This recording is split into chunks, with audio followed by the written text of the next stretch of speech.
एक बार श्रीधर बाबा, बहुत कृपा रही उनकी, वो बहुत ही बड़े महापुरुष, चूंकि एकदम छुपे हुए एकांतिक थे, किसी से कोई परिचय नहीं, किसी का आना जाना नहीं, और ऐसी ऊंची स्थिति थी। हमने देखा है उनको, मतलब कई वर्ष सेवा का सौभाग्य मिला तो देख कभी कभी हिम्मत नहीं पड़ती थी छूने की।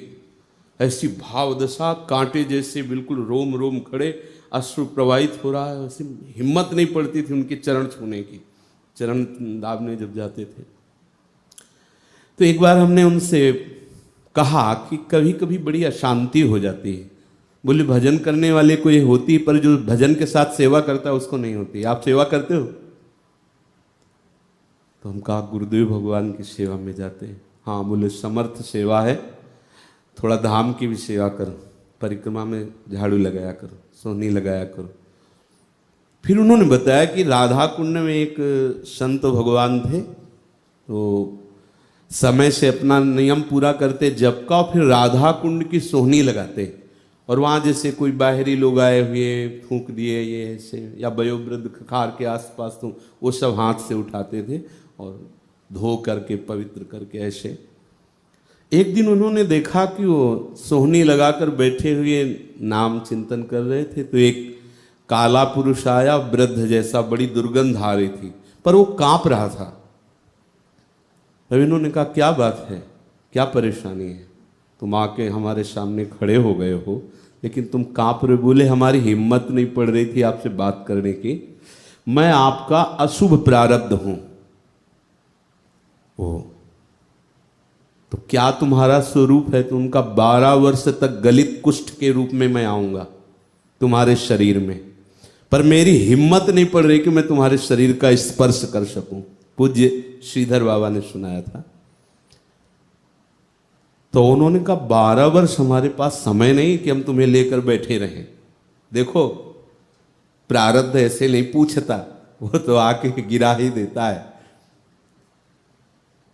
जाओ, हमारे पास समय नहीं। दूसरे दिन आए, उन्होंने कहा रात दिन मिलाकर के हम 6 वर्ष में भुगा देंगे, आप स्वीकार कर लो।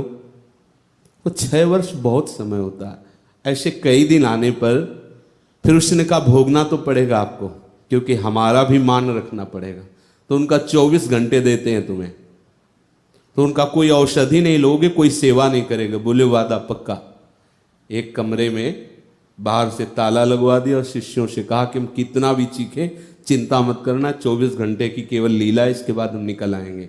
सबको पहले से जे ही उन्होंने कहा मैं स्वीकार है, तो नख से लेकर के सब गलित कुष्ठ, पीप, दुर्गंध, 24 घंटे भयंकर त्रास। 24 घंटे बाद फिर जैसे चमकता हुआ एकदम तेजो में शरीर आगे। देखो 12 वर्ष यही भोगना था, लेकिन राधा कुंड की सेवा और नाम जप का प्रभाव उनको प्रारब्ध कैसे, प्रारब्ध ऐसे आ रहा है। अगर आ भी रहा है तो कितना कम, 12 वर्ष का 24 घंटे में आ रहा है, और वो ऐसे। तो क्या ये केवल उन्हीं के लिए सिद्धांत नहीं है, इस सबके लिए है। ये शरीर है, इससे कुछ शुभ अशुभ कर्म बनते रहते हैं, इस सेवा में लगावे। और सबसे बड़ी सेवा होती है आज्ञा। यदि आपके लिए आज्ञा हो गई कि आप बैठ जाओ, बस बैठ के सुनो, तो गुरु सेवा हो रही। तुम्हारा पाठ भजन उससे कोई मतलब नहीं। हमें मतलब कि हमारे गुरु ने आज्ञा की, हमें ये सेवा है। बोले कुछ समझ में आता, कुछ लाभ मिलता है, हमें इससे मतलब नहीं। हमारे गुरु ने आज्ञा की बैठे, बैठे। जब तक आप अपने मन की चलाते रहेंगे, अनुमान लगाते रहेंगे, जब तक आप कहीं न कहीं राग द्वेषात्मक वृत्ति रखेंगे, तो एक प्रारब्ध कर्म बख्शेंगे नहीं। ये हम क्यों कहते रहते हैं? क्योंकि लक्ष्मण रेखा के बाहर हुए तो ये प्रारब्ध आपको बिल्कुल परेशान कर देंगे, और लक्ष्मण रेखा के अंतर्गत रहे तो ये प्रारब्ध आएंगे। ऐसा हम नहीं कहते कि नहीं आएंगे, आ सकते, पर